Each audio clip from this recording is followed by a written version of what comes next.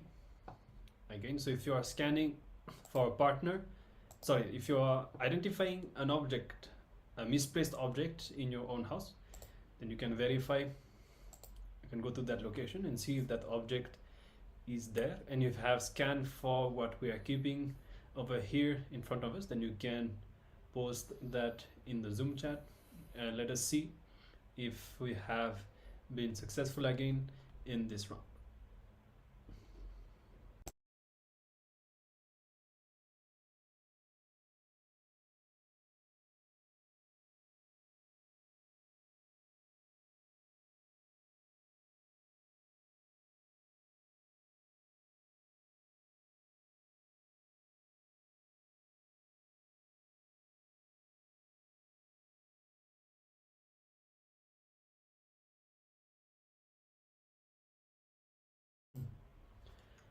So one more thing, you can see that the more we manifest this power, even just playing with this power, especially as we are learning today the science of the reality, it's all about being established in our inner space, in our consciousness, and not taking conclusions either based on our perception, merely what we see outside, or based on inputs, ideas and beliefs, but being established in our inner space and in the reality, in the ultimate reality. So the more we manifest this power, the more we entangle with Swamiji, the more our consciousness raises, and the more we become aware and centered within ourselves, in our third eye and in our inner space, and we become established in the ultimate reality, and we start seeing all the bondages created by these subjective kinds of realities that we have gone through. All these bondages will start leaving us. All right, so with this, let's move on. Very good round of power manifestation that we had, and now it's time to continue with our next sessions, and we are going to be discovering another aspect of the reality, and this is the ultimate expression of reality. As we have learned, there are different levels of reality, and this whole thing finally culminates in expressing or understanding the ultimate expression of reality. So in the previous session, we went through the societal reality, and we also applied the various truths that we went through in our day-to-day life, and figuring out what are those various reality or those common notions or the concept that we accept as the reality, and how they have been impacting our life.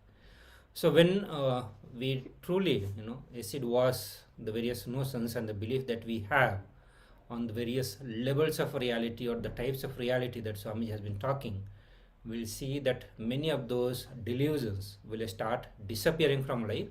I will not be giving importance to all of that, and will start working to get out of that.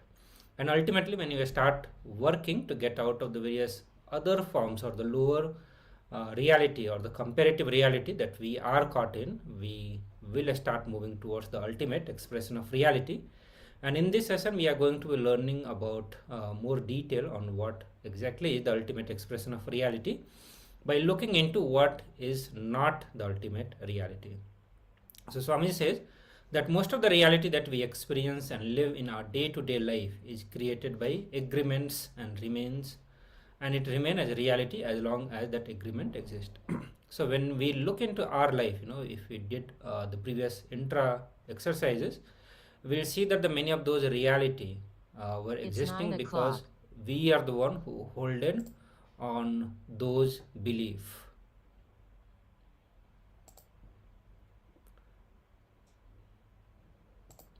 So now, so ultimate expression of reality, we are going to understand it by understanding what is not a reality. And Swamiji said that the reality we experience through our personal frame of reality is not the ultimate reality. So whatever reality we see, through our frame of reality, what it means, like the various belief and the notions that we have about certain things or the object or about ourselves, whether it may be the science that we know or anything else, that these are the frame through which we continuously look into our life, the other's life, or the life as a whole. And that is not the ultimate reality. The reality that we experience through the societal frame of reality. So all the reality that we see in our life through the societal frame of reality, they all are not the ultimate reality. So the question comes, what could be the ultimate reality? And Swamiji says, answer these questions, that to understand the ultimate reality, we need to get into the profound inquiry. And that inquiry would be, what is the source of life and where is the life originating from? So only when we get into that space of seeking, when the seeking gets awakened, when we start having this question, that what is the source of life that I am living, and from where this life is originating from, and that is the time we will start moving in the direction of understanding the ultimate reality. We need to understand that we are a space, or we clear for life to happen. So when Swamiji said that when I look at life, when I see as life is what I call as life, what I do not see is, what I see is a function of the space I am for life to show up inside of. So we all are a framework, through which life is manifesting, or the life we are seeing. So what we carry in our space, the various cognitions or the understanding, or rather to say the framework, those cognitions are the framework through which life is happening, and that is what we are seeing as the life or the happening of the life. So the question remains that what is the source of life? And Swamiji answered that we are the source for life to happen. But even though we are getting the answer, this is something that need to be questioned by ourselves, that we need to seek within and find the answer within, rather than accepting what is being told, because that acceptance will not help us to experience the source of life itself. But only when that seeking happens and we start looking in, continuously questioning ourselves and negating the various answers that may come, and until we realize that what is the source of life. So Swamiji said that we are the source for life to happen, and also life is not the source of our experiences. So the life that is happening around and in, that is not the source of the experience that we go through, but what framework that we carry, what cognitions that we carry, that decides the kind of experience we are going to have about the life. And we have understood this when we do the completion with others, where we look into the incident that is happening and how we perceive that incident, and we see that the same incident which happens in our life, if more people are involved, everyone experiences that reality in different way, and that is completely determined by the kind of cognitions or the experiences, the emotions that we carry within. So we are the source of life, and life is not the source of our experiences.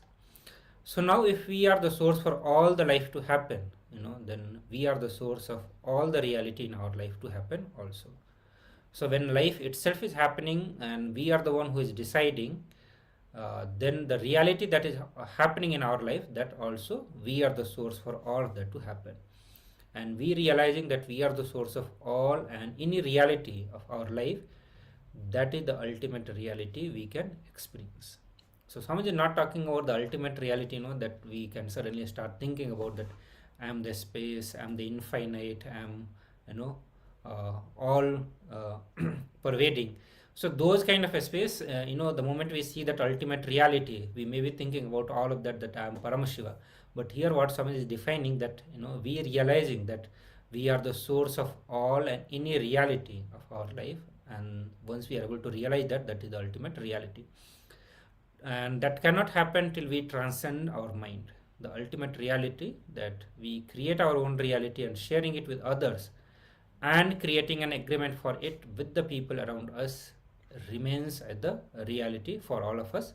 And we understanding that as the reality is the ultimate reality that can happen to us.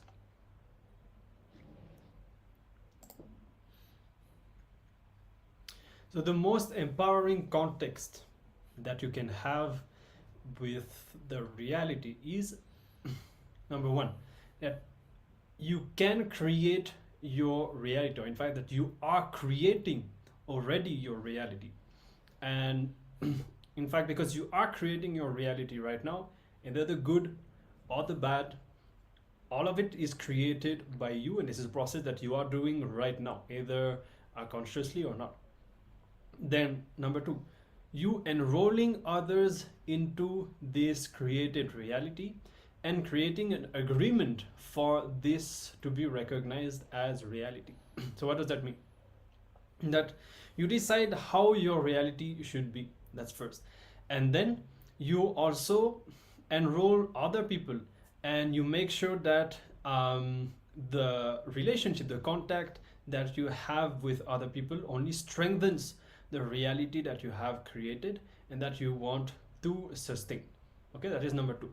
Then number three, you managing that agreement that you have established with others, and so that that reality remains as a reality. This can be done when you integrate all your thoughts and align to this new created reality.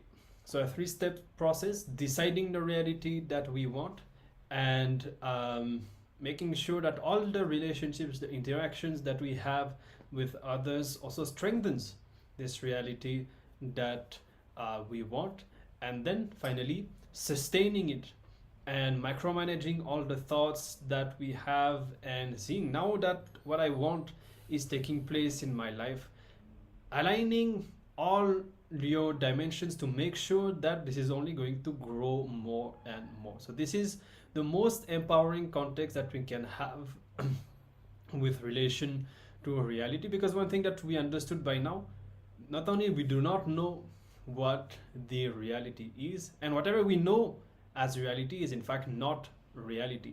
So the best that we can get right now is guidance on how to move towards the ultimate reality, and how to recognize also when we experience it.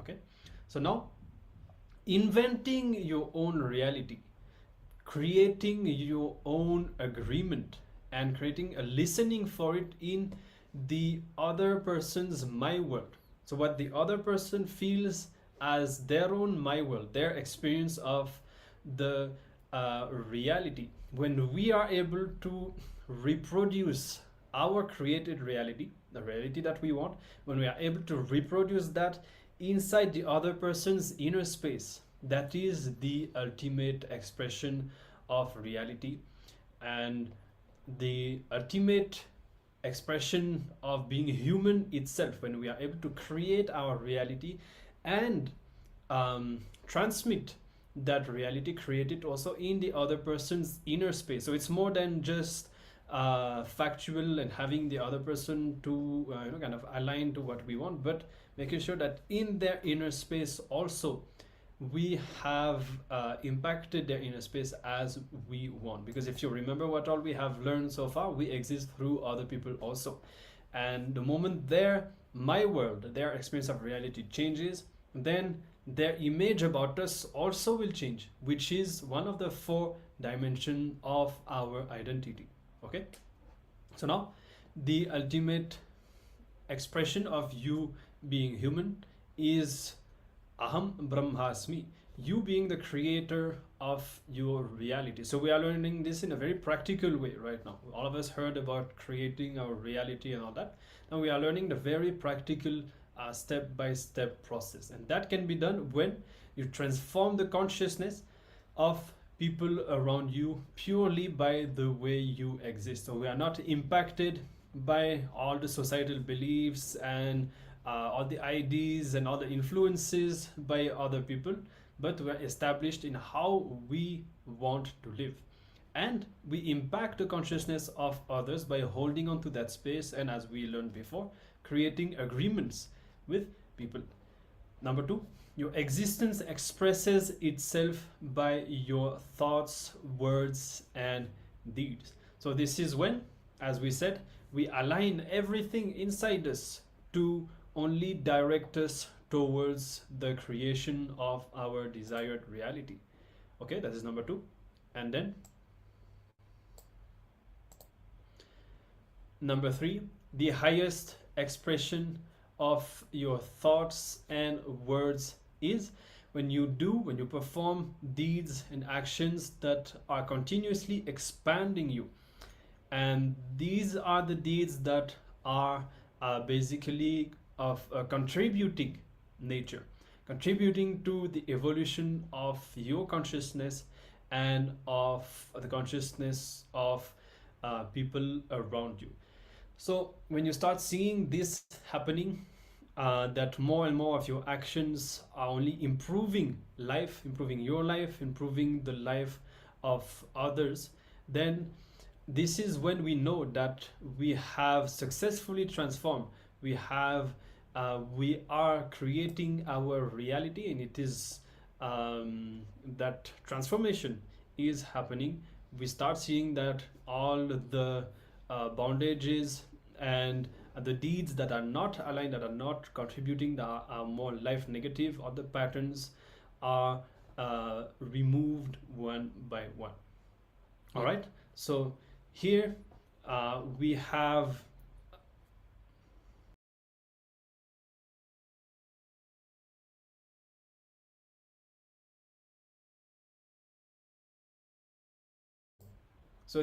learned a very practical step-by-step process on how to create our reality, because as of now, unless we start this process, we are not living in the reality. So we are living in unconsciousness and we are not living the reality. And once we start this process, we also know how to recognize when this starts successfully happening. Also, we have sharing from Nitya Guru Prasadini from the previous power manifestation. He's telling Acharya, you did not take away the things on the table, but you put more things on the table. That is completely correct. We did not remove a single thing. We added few more things. Book, yes, in my bag I have one book that is actually one of the small notebook you can see, and this one. And then you are saying the brass plate and something that we use when we do the puja. So yes, we have something, the cons, where this is used during the puja. And I also saw Arunachala, maybe it is the laptop background image. So Arunachala we do not have, we did not keep anything related to that. Not as a, so other than this, everything else is completely correct, and that's amazing power manifestation happening through you today. Great. So please continue this and inspire all other participants also to continue manifesting these powers. And the feeling is really amazing when you start manifesting power, which these are the things no one can guess actually. This is the manifestation which is happening. Swamiji is directly manifesting through you. So now I'm sure that this is breaking many of your societal reality, or the reality that we believe, and getting into the ultimate reality, able to see things as it is there by just using the third eye, using the oneness with Swamiji. So with this, we'll continue to go through some of the discourses of Swamiji on how to cognize that we are our ultimate reality. We are going to watch a few discourses from Swamiji, and then we'll again use this powerful cognition and understanding and apply in our life, day-to-day life, and look that where we can improve, or where all we are having the lower realities or the comparative reality, we get out of it and move towards the ultimate reality. So let us watch this short video. First truth from Paramashiva. Please internalize this. First truth. You are your ultimate reality. You are your ultimate truth. Paramasatya. Paramasatya about you is you are Paramashiva. Listen. There are various truths about you. Each identity you carry and play with the life is a truth for certain period. See, you are a wife as long as your husband exists. You are a husband as long as your wife is there. So your husband identity doesn't exist when you don't have wife. Your son, daughter, father, mother, each identity, employer, employee, any identity you carry is a truth at certain level for certain period of your life. But the ultimate reality about you, ultimate truth about you is you are Paramashiva. Listen, only the ultimate truth about you, Paramasatya about you, ultimate reality about you is only the legitimate identity of you. Paramasatya about you is only the legitimate identity of you. Everything else, even if you think exists illegitimately. Please listen, understand. Other than your ultimate reality, ultimate truth, Paramasatya about you, that you are Paramashiva, any other identity, even if you think they exist, first of all, they don't exist. Other than your Paramasatya, ultimate reality, ultimate truth about you, nothing else exists. Even if you think they exist illegitimately. Declare legitimacy of your Paramasatya to yourself and illegitimacy of all the other realities, all the other lower truths about you, lower identities about you, lower ideas about you, lower existences about you. Understand? Your confusions, self-doubts, self-hatred, self-denial, social status, the way you internalize and cognize your identity based on the way society treats you, all this, even if it exists illegitimately. In cosmos, in the universe, in the prapancha, in the Brahmanda, only the ultimate reality exists. Paramasatya only exists. Parabrahmasatyam, Parabrahmasatyam, Parabrahmasatyam. Paramashiva, Parabrahmasatyam. Paramashiva, Paramburul. The ultimate alone legitimately exists. Everything else exists illegitimately. Listen, the moment you cognize your ultimate reality only legitimately exists in you and all other realities, identities, everything exists illegitimately and declare their illegitimacy, naturally they leave you, they disappear, dissolve, they become irrelevant to you. The lower identities, conflicts, confusions, incompletions, struggles with which you are struggling in your life, the moment you declare their existence as illegitimate existence, you will see they become irrelevant in your life. Understand?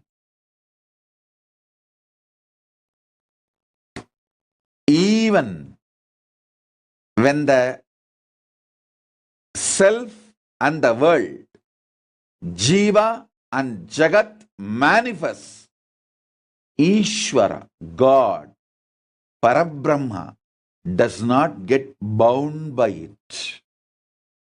Paramashiva does not get bound by it.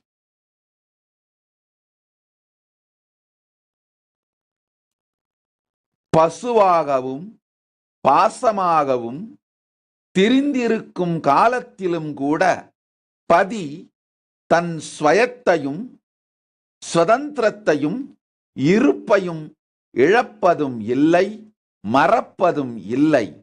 இதுவே பதி பசு பாசத்தின் சத்திய உச்ச சூக்ஷ்ம தத்துவ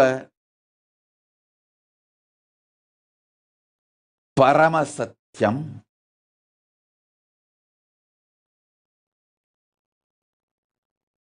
Even when Jiva, individual soul, and Jagat, universe, is in the form of manifested reality, Ishvara, Paramashiva, Parameshwara, does not lose his conscious sovereignty. Understand, even when this world exists, even when you feel an individual identity exists, your Paramashivatva, the ultimate reality in you, does not lose its conscious sovereignty. Declare the ultimate reality, Paramasatya, as your conscious sovereignty, everything else as illegitimately existing.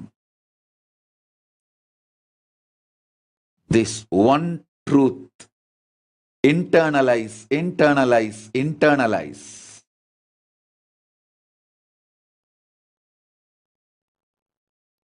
You will see your life getting better, better, better every day. Your health, your blissful relationships, the number of hours you are energetic, fresh, available for yourself and for the world will drastically increase. The wealth around your life, the resources of your life will drastically increase. You will start manifesting ultimate powers beyond the known physics of the modern day science. That is what I call powers. Listen. Manifestation of the ultimate reality beyond the knowledge of known modern science is power manifestation. You will see this powerful cognition, ultimate reality, you are Paramashiva, makes you manifest powers of Paramashiva in your day-to-day life. And ultimately, enlightenment, liberation, moksha becomes your lifestyle.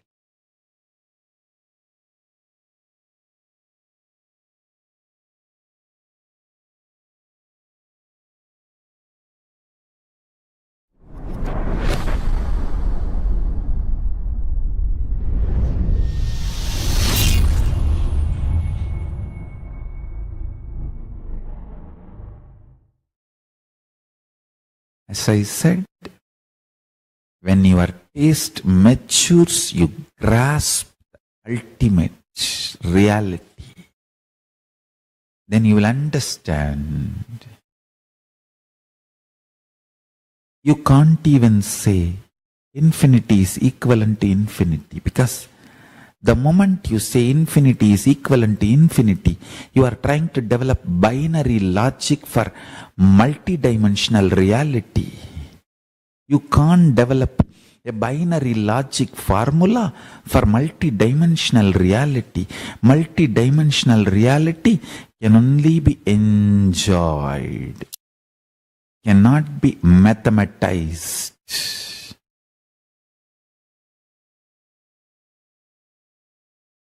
Spirituality cannot be politicized. Cosmos cannot be mathematized.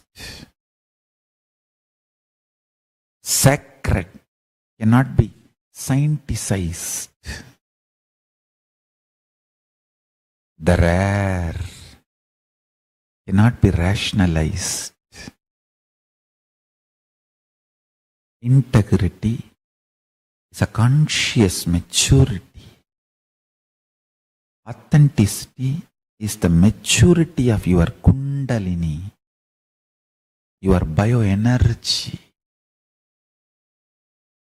Responsibility is maturity of consciousness. Enriching is flowering of consciousness. Taste for healthy food comes from a matured mind which thinks consciously, plans for healthy long life. Don't ask stupid questions like people try to tell me, oh, somebody who is completely teetotaler never eats wrong food, never eats the non-vegetarian food, never drinks, smokes. Suddenly if he falls into ocean and dies, what will happen? Hey, that is totally different.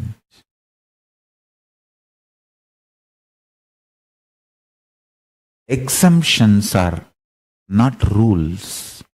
Exemptions are exemptions because they are exemptions. Exemptions does not form rule.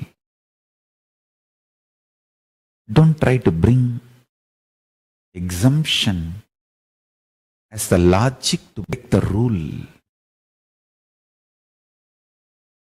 There are tons of truths. I am just overflowing to reveal them. Every time you consciously decide to live enlightened life, you wipe off all the unconscious karmas, failures, the whole past. Listen carefully.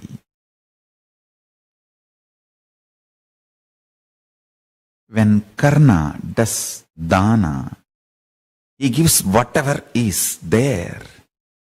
He doesn't keep something for tomorrow. Just like Karna dana.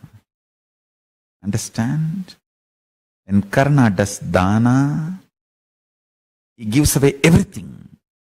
He doesn't keep something to do charity tomorrow. That is the beauty of Karna.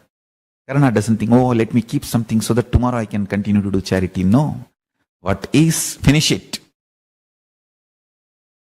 Understand? Same way,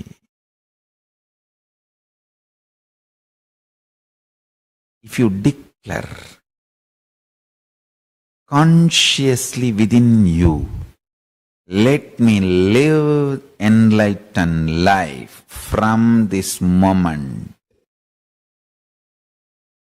All the unconscious patterns and negativity you developed loses power over you.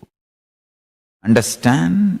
For example, if you declare, let me become pure vegetarian from this moment, all the toxins you developed in your system due to non-vegetarian food melts away. Only if you fail and start taking non-vegetarian food again, those patterns come back. Otherwise, they get pushed into Sanjita, means the bank of karma. And if you don't get them back and reuse again and again, they get once for all burnt.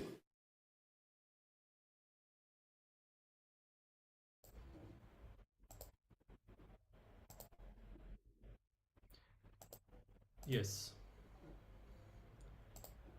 So now with this, let us enter into an internalization exercise. And as we just heard, how when we take a conscious decision to change the way we live, to change the way we exist, the power of this conscious decision itself is enough to detox us from the old patterns and even detox our body physically. So now what we are going to be doing in the next few minutes, you're going to pen down what realities you want to create. So we have learned the truth that the ultimate reality or the ultimate expression of you being human is being in the space of Aham Brahmasmi, and you being the creator of your reality, which means you deciding consciously how your reality should be and seeing that happen in your life, and from there strengthening that expression by building agreements with people and so on. So to start with, we need to start from step one, that is decide what reality you want to create. Okay, so take a few minutes. You can take your pen and paper, you can note on your device if you like, and pen down what reality you want to create right now. And meanwhile, if you have any questions, you can let us know in the chat. Otherwise, let us start.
Yes.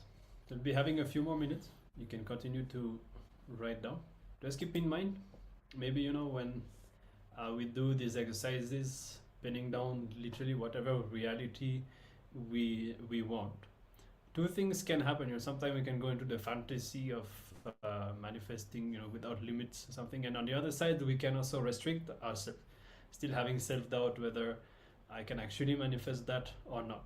So maybe what I would say is, try to stay away from both. Don't give way to self-doubt, and write down authentically what reality you really want to manifest. And on the other hand, also don't go into the extreme of writing things that you may not feel confident to immediately give birth to in your reality.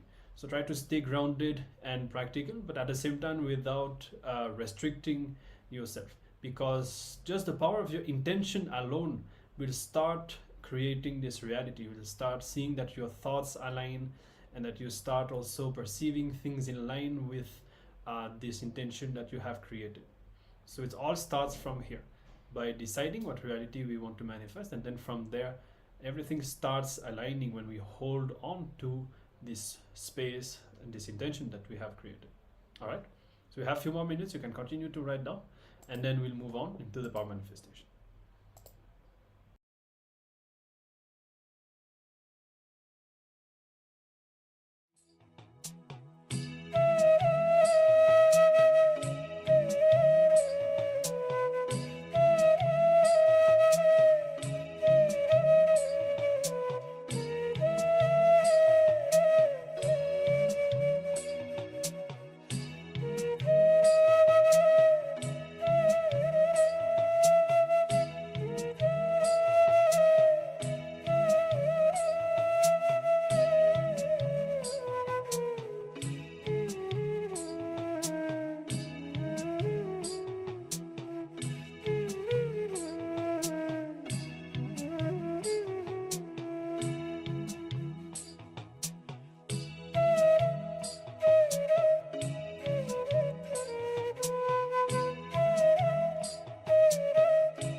All right.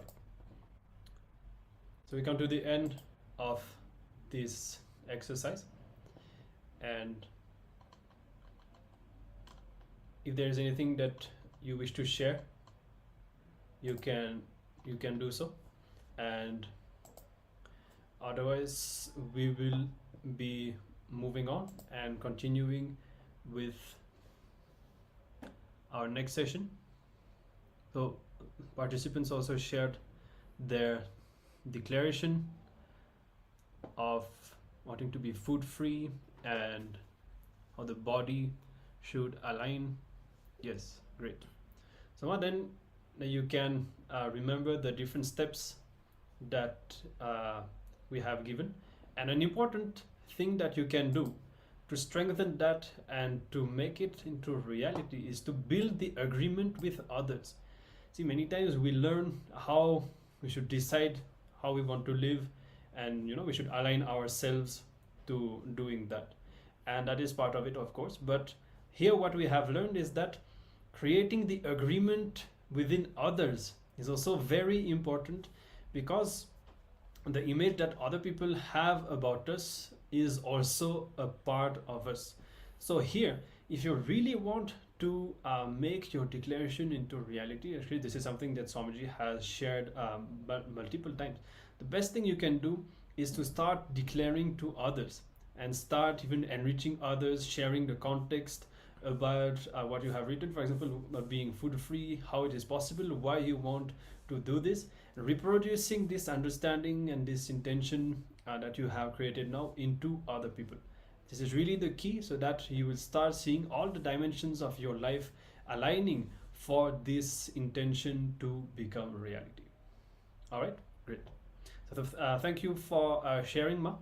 And now let's continue, and we'll be entering into our next round of power manifestation. Yes.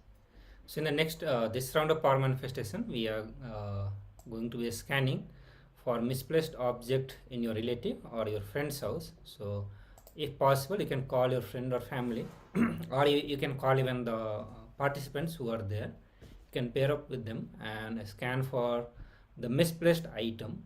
And if nothing is misplaced, because we have been doing this power manifestation for quite a long time, if you have found everything, then we have kept few more items in front of us, acharyas, and you can again start scanning those items and do the power manifestation in that round.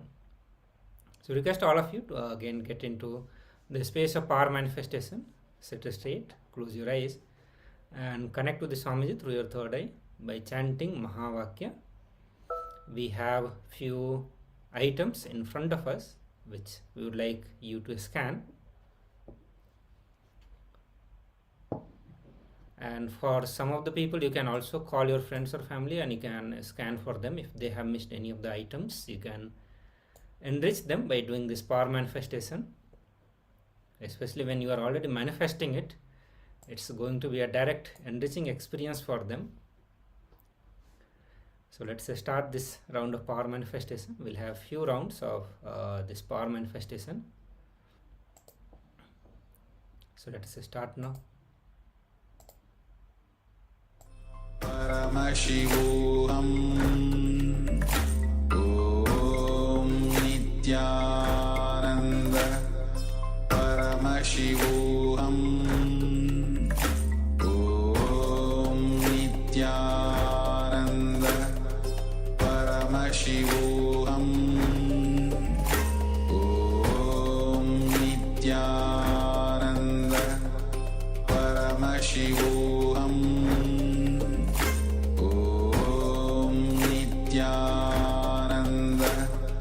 Paramashivoham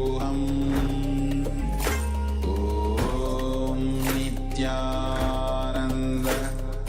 Paramashivoham Om Nityananda Paramashivoham